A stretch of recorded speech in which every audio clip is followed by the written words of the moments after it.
Okay, so my name's John Kett. This is Unit 1, Assignment 1.2. I'm comparing the Seoul Forest School environment with the mountain forest environment just outside of school. One of the differences as we walk along this path through the mountain is just the positioning of these trees, which have been very evenly spaced in a very linear way.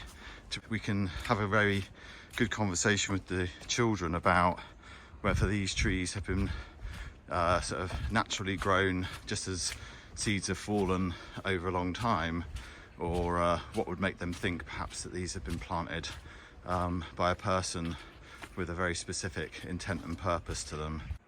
On this section of our walk to the mountain, you can see we've got a good example here of our canopy.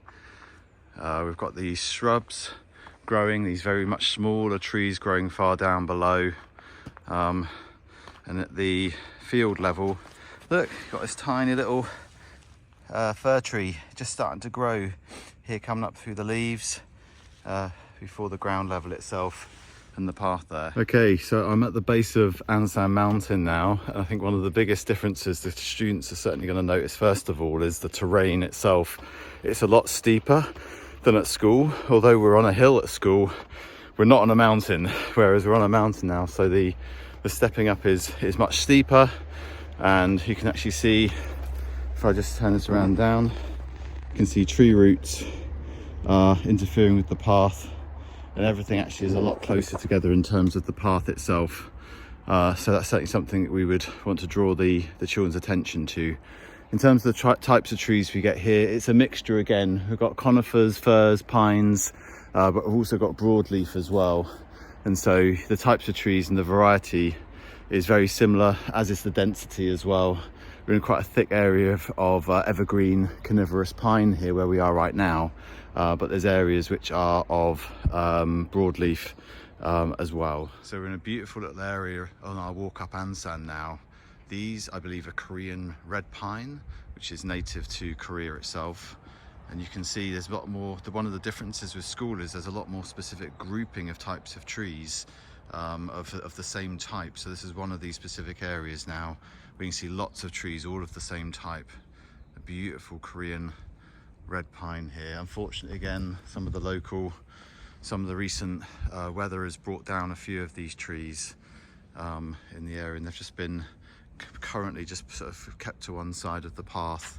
But this is a well cared for mountain, well looked after, so in the next few weeks a lot of these broken branches and so on are going to be collected by people who look after this area. I think one of the most obvious features that is different with school is these man-made features. So you've got these kind of pagoda stations where people can go to rest here in the forest of the mountain. Just beyond the path over there, that you can see, you've got like an outdoor gym area. And just down here, dotted all around this mountain, there are badminton courts that are really well used by the local community as well. One of the other features of note are these drainage systems, and this is obviously a small drainage path just running alongside the main path as we head up the side of the mountain here. But all through the mountain there's actually lots of sort of ways in which water can run down. So again, the fact it's snowed at the moment, we can have a discussion about what happens when this snow melts and where does all the water go. And so we could be on the lookout as a group when we go for a walk on Ansan for different avenues and channels where the water can make its way down to a lower level, and have ways in which you can direct that stream off the mountain and into areas like canals or the local river, the Han, which runs through Seoul. Another difference is these little bridges that we find. We haven't got any bridges at school, and again, the reason for them being they create channels for drainage of water when there's a high rainfall, or when this ice is going to melt.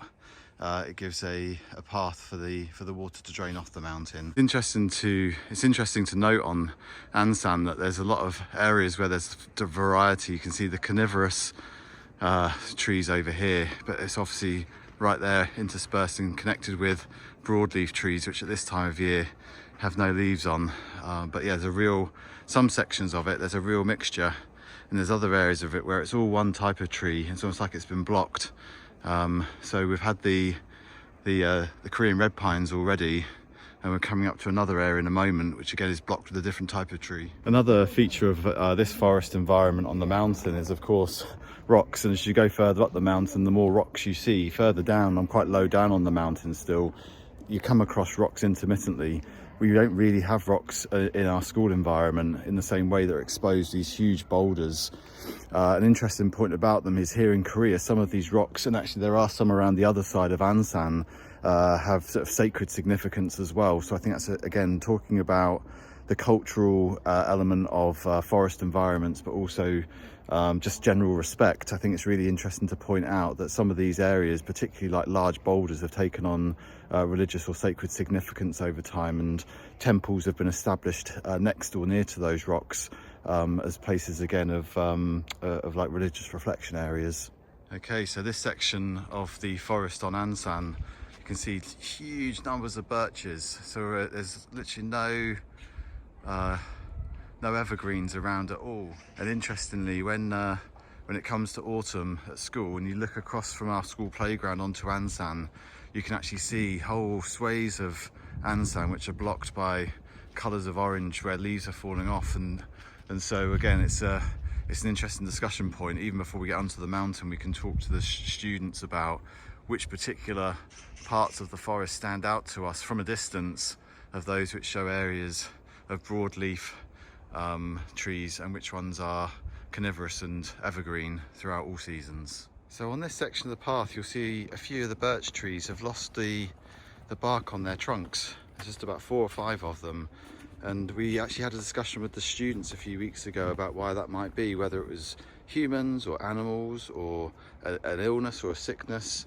But again, taking note of things that are different like this is a provocation for great discussion around why this might be. So yeah, sometimes things like human interference, animal interference, or sickness might be some of the reasons, or weather.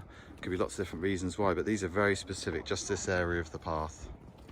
We're really so blessed to have the forest at school, and then out of the back of campus to have a mountain which has just so much diversity of types of plants and just things to see and things to explore on it.